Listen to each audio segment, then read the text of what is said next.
Hey, family, Tacc, man. How's your spirit? Talk to me. Tell me something good. We got a good one today. We got a good one today. Today is the wall, fourth principle, wall of adversity. And as I told you before, the name of this program is called Tacc, Through Adversity Come Change. This is my book by me, Rich Coleman. Uh, very, very, very informative book. If you want to make change in your life and heal.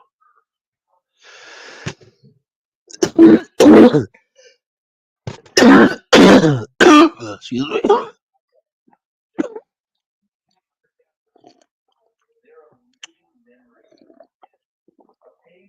I'm running late today. I had a long day at the doctor's. Got back late, and I just laid down and went to sleep for a while. Excuse me. Got up for prayer. I said I wasn't going to do it. I said no, I got to do it.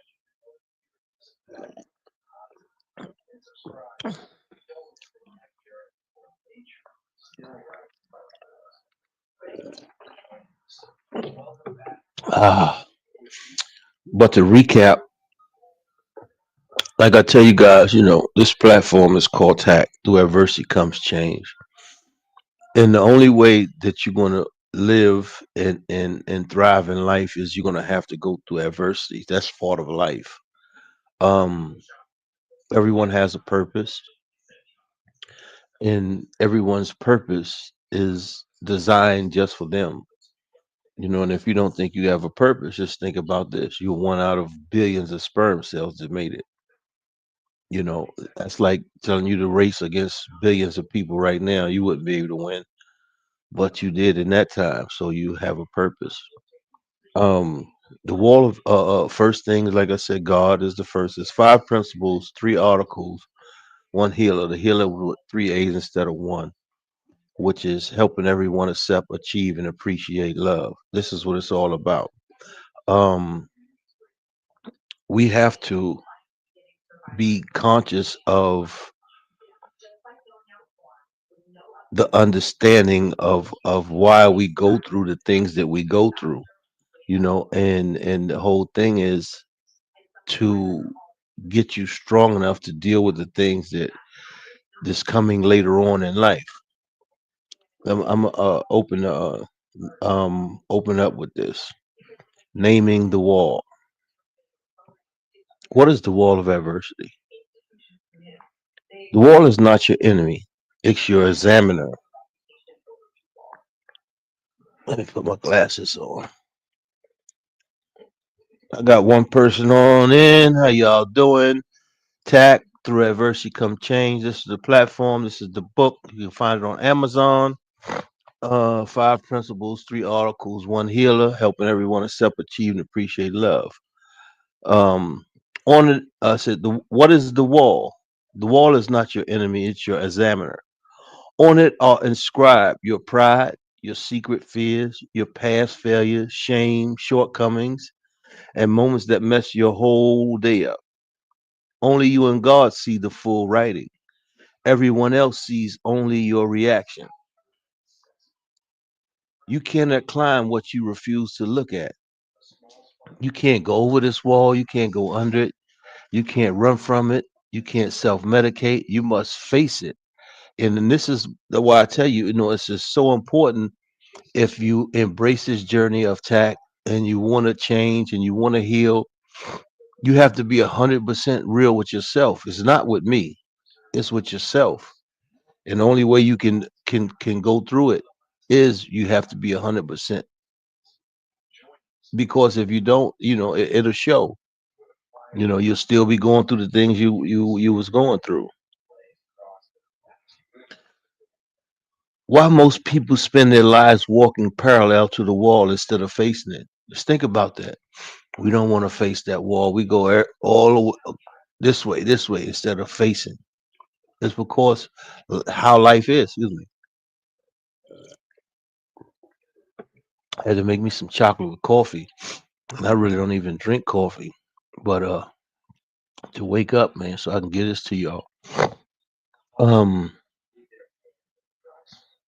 the illusion that avoiding fear keeps you safe. No. When you avoid fear, all it does is keep playing on your psyche, your mentality. Examples: public humiliation, financial collapse, betrayal, illness, rejection. All of these things are part of it.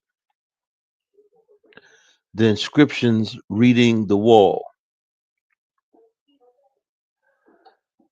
the five things written on the wall: your adversity, the special trials that shape you, divorce, failure, addiction, abuse, your pride, the mask you wear to hide the pain. Pride says, I don't need help. Your shortcomings, patterns of behavior you repeat despite knowing better. Your fears, the what ifs that paralyze you. The God in me list, things you never spoken aloud to anyone else. And see, that's the things that I tell you about. The things you never spoke to anyone else about. That when they come up, it messes your whole day up. You know, and these are the things that I want to help you to get rid of, because once you get rid of these things, man, life becomes easier for you. While we hide these inscriptions: shame, judgment, vulnerability, the moment your day gets messed up, when the wall suddenly appears in the middle of your path, like I said, there's things that people hold that only them and God know, and whenever they arise, their day is totally messed up. But this platform, this program will help you to get those things out. So, you're not enslaved by these things. A leader who seemed strong but collapsed when one old fear was triggered. These are the things that happen. Practical exercise for listeners. Write down one thing on your wall that you're never named.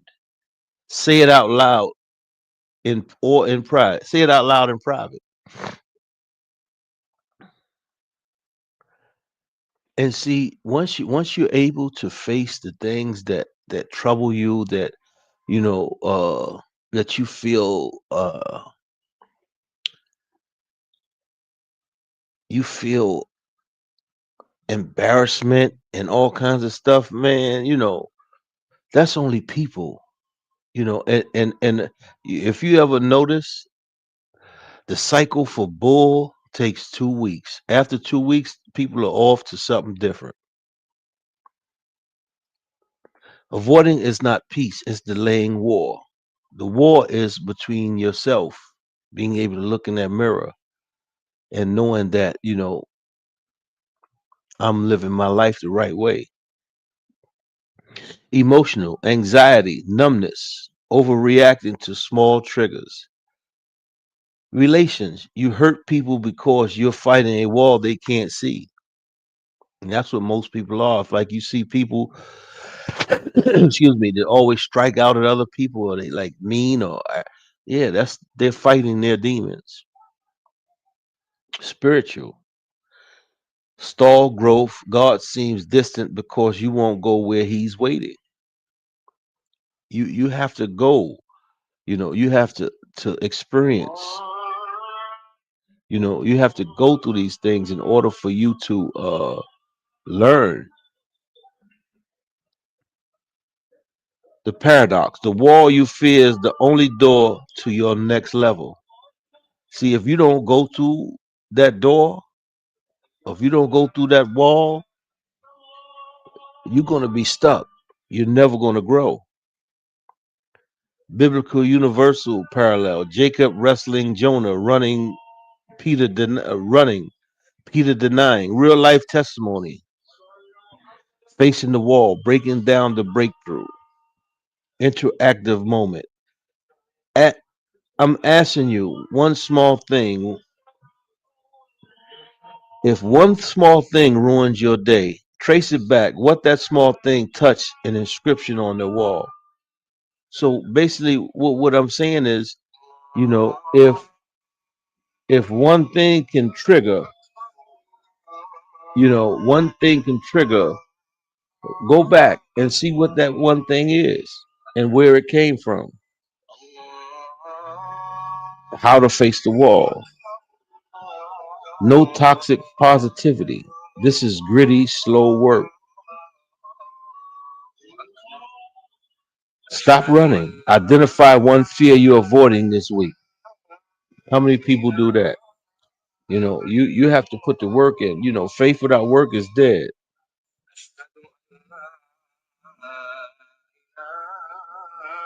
Pray specifically to God. I'm afraid of whatever. I want to get this whatever out. Share with one safe person, counselor, mentor, trusted friend, or you don't have to share with nobody between you and God. That's why I say you have to be looking in that mirror. Take small intentional exposures. Example, if fear is rejection, risk a small no. Expect setbacks. The wall doesn't vanish, you grow taller than it. Warning, pride will disguise itself as strength. Real strength says, this scares me. Being able to say, yeah, man, I'm afraid. Most men are not, or women are not, uh, they have too much pride.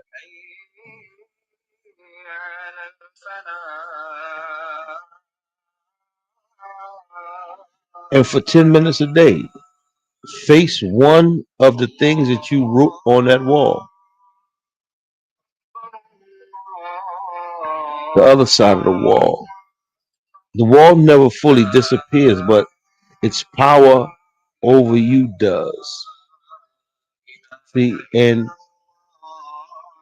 as you go through this process and this system, you'll see, like I tell you, you'll wind up uh going through the things that you feared the most, and then you're gonna realize, like, man, this was really nothing. I made a mountain out of molehill.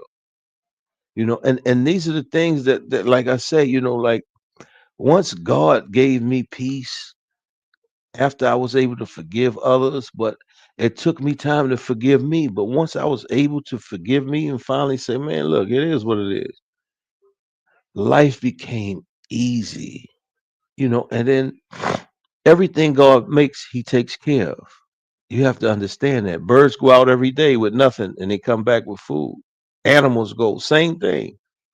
So you must know that, no matter what, He's in charge, and He's gonna make sure life is, but you have to put the work in. A lot of people don't want to put that work in. They just think that they want. Just like I tell you all the time, people would love to live their life backwards, but they must live it forwards to get the lessons and the blessings. Your choices shape your adversities. Your adversities are your lessons to get you to your blessings. Only you can make your life right. Nobody else can. See, because you put yourself in position with certain people and certain things, or you don't.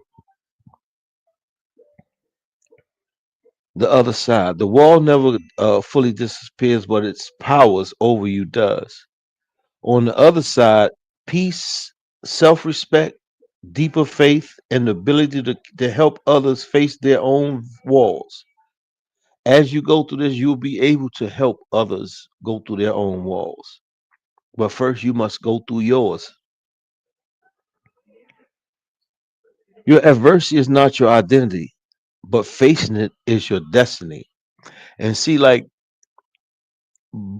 James Baldwin said, every situation cannot be faced, but every situation must be faced to be dealt with.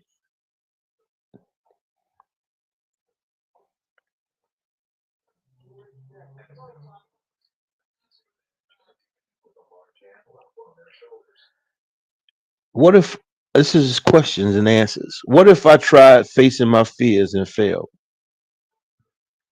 Facing doesn't mean winning immediately. It means not running. Failure is data, not defeat. And see, every person that has ever won, They had to fall first. Excuse me. They had to fail first.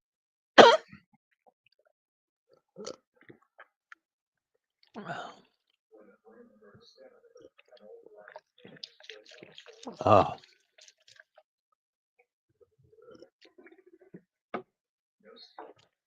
they had to fail first.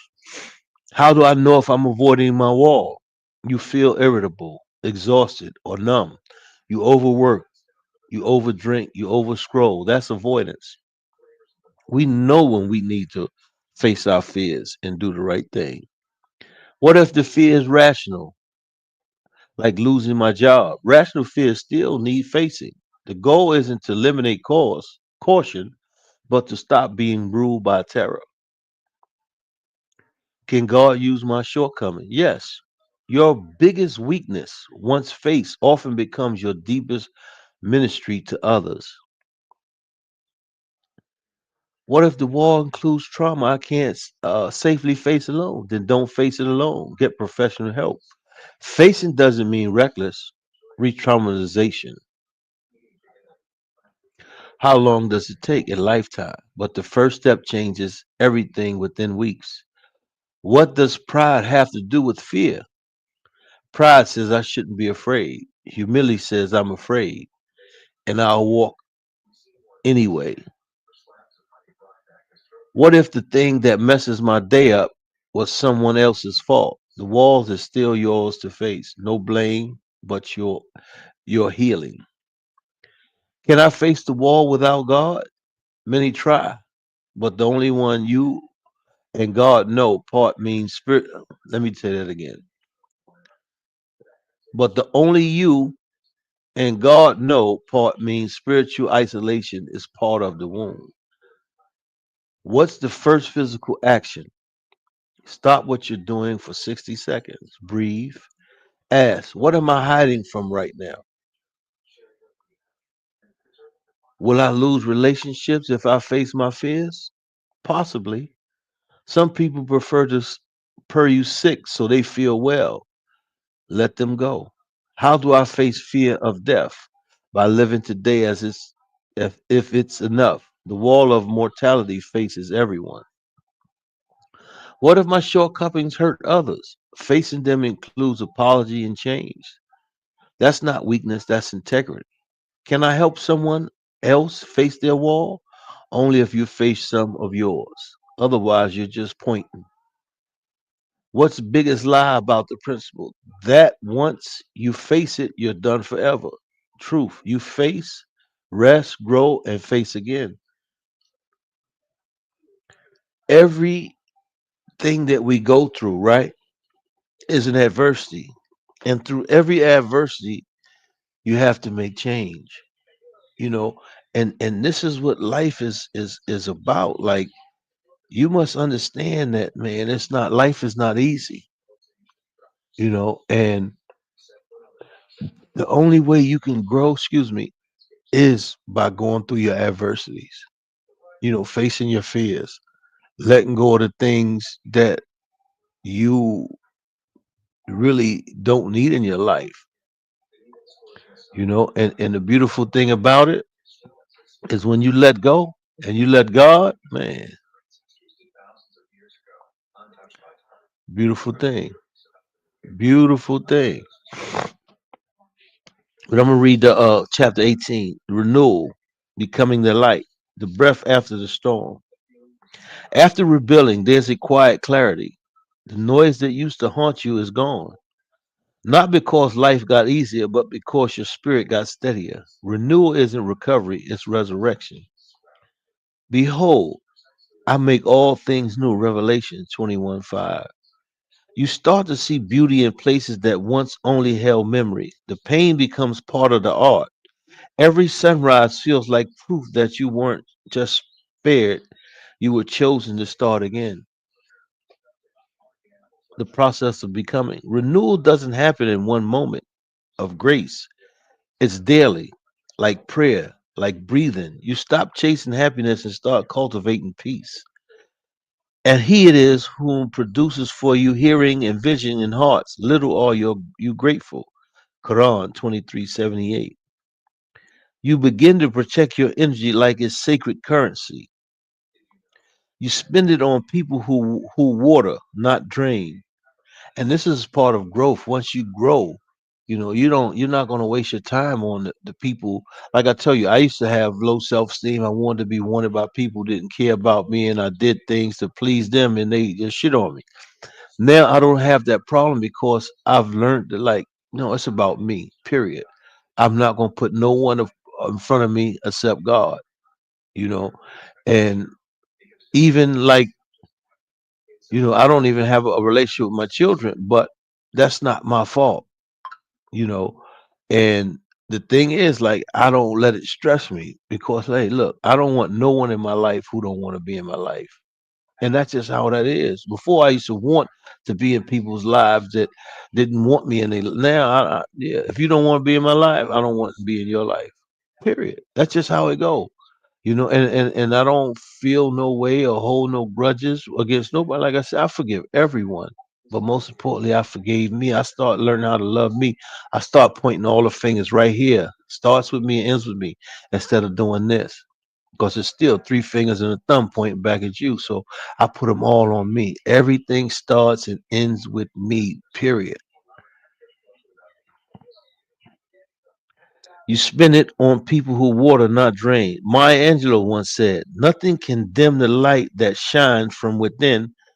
Renewal is realizing that the light has never gone, it was just covered. We go through things. It's just how life is. The glow of gratitude. Renewal feels like soft laughter. After hard lessons, it's the moment you thank God for detours because they led you home. Those who believe and do righteous deeds, their Lord will guide them because of their faith. Quran 10:9. Peace doesn't arrive when everything's perfect. It arrives when you stop needing perfection to feel peace. You're not fixing anyone, you're flowing. Like I said, I wanted to be wanted by people who didn't care about me. Now I don't care about people. As long as I have the most high, the God of my understanding and myself, I'm good. The return of light. When you're truly renewed, people can feel it before you speak. You carry calm instead of chaos. You preserve. Your presence becomes prayer. Renewal isn't about becoming someone new. It's about remembering who you were before fear got loud. The world starts to shine again because you do. It's about you doing the right thing for yourself, man. And this is what it's all about. If we do right by ourselves and live right, we don't have worries. We don't go through nothing. You know, um, why it's so important to uh face that wall because it makes life easier. See, all the things that you fear, the things that you learned growing up, and and 9 out of 10 of them are not even real. It's a figment of your imagination, you know. And once you get past that, trust me, for 6 years I went through this program on a nightly basis, and that was by the will of God, waking me up. So he put me, like I said, over 10 years ago, I reinvented myself and changed my mindset.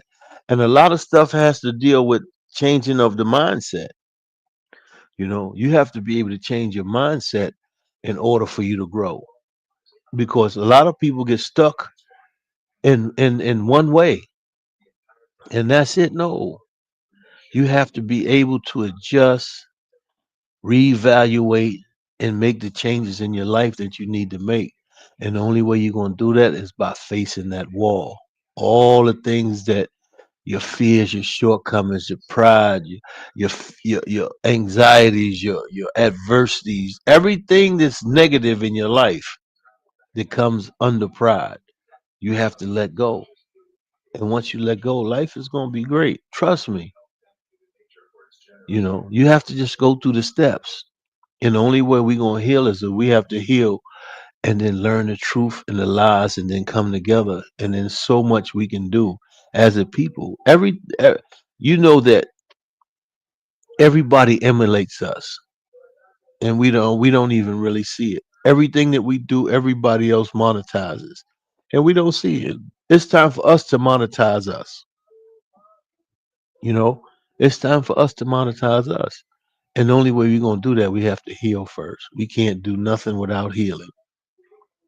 Just how it is, man. Like I can tell you from my life and my perspective, going through all the things I've gone through, it would have broke most people, you know, 28 years back and forth in and out of federal prison, losing hundreds of thousands, millions of dollars, businesses, houses, family robbing you, going through this, then your family dies while you're in, and then the rest of the family turn their back on you. And it's not because you did nothing wrong, it's just how people are. Life will teach you without you understanding and knowing, and people will teach you without you understanding and knowing, and just how life is. And you don't feel no way because that's them. You can't be mad at no one because that's how someone else does or feels. That's on them. Only way it affects you is if you let it. This is why I live a positive and peaceful life, man.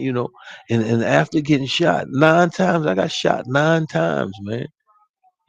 Most people don't survive one or two bullets. And in the 9 bullets that I took, I didn't feel not one of them. That was the grace of God. It was the last day of Ramadan, the last night after the last prayer for it to be Eid. So man, I know that God has a plan for me, because I'm still here over a year later. The thing is, I want to help others to heal. I want to help others to grow. I want to build a community of people with the right mindset that we can make things happen for our communities, for our people, and this is the only way we're going to win. We have to do it together. If we don't do it together, it's not going to happen. No one is going to come and rescue us. You know, they're not going to say, "Oh, we're going to give you retribution for what we did." No, they're not doing that. You see, they want you tell you to stop thinking about it. Erase the museum, all kind of stuff. Man, that's not what it's about, man. It's about us coming together, doing the right thing, and getting our mind right. You know, and look, like I tell you, after getting shot, I created a book. I could have acted stupid for what? I already did 28 years of my life in jail. Why would I want to go back to prison? No, and I don't have no family. That don't make sense. So, what's the best revenge? Success, right here. Success, and this is a monster. It's small, but it's a monster. Trust me.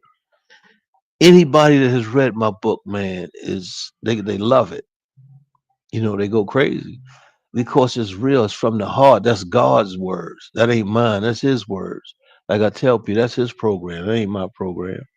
He's just using me, and I thank Him. You know what I mean? I've been used by the devil. Why can't I be used by God? And it's positive. No, nothing negative. And this is just one of the things to come of the many things that He gave me. Like I told you, for 6 years He woke me up 2 or 3 o'clock in the morning with ideas. And in 6 years, I formulated into 30 apps, advice, and business concept. And at the same time, I got a master's degree in business from Baylor University through Divine Venture. So everything, it was I'll plant my future when I came home. I wouldn't expect what happened, but that's part of it. But it's about doing the right thing with our lives. And the only way we can do that is we gotta help each other. If we don't help each other, we're not gonna be there. You know, it's just not going to happen. I love helping, but when you don't want help, I have to, you know, I have to keep it pushing. Everybody's not going to want it. Like James Baldwin said, everything has to be faced before it can be dealt with. But if you don't face it, you can't deal with it. I ain't make the rules. That's how it is. But like I said, Only way we're going to win is we have to come together as a people, not black and white, everyone, because they don't play on just blacks or poor whites. They play on everyone, and this is why they're able to do the things they're doing. This is why right now his whole cabinet is stealing billions of dollars, and they're getting caught. But what's going to happen? The American people are going to have to pay the money back. They're not going to go to jail. It is what it is. But like I said, through adversity comes change. The wall of adversity is what you have to understand, that once you face that wall,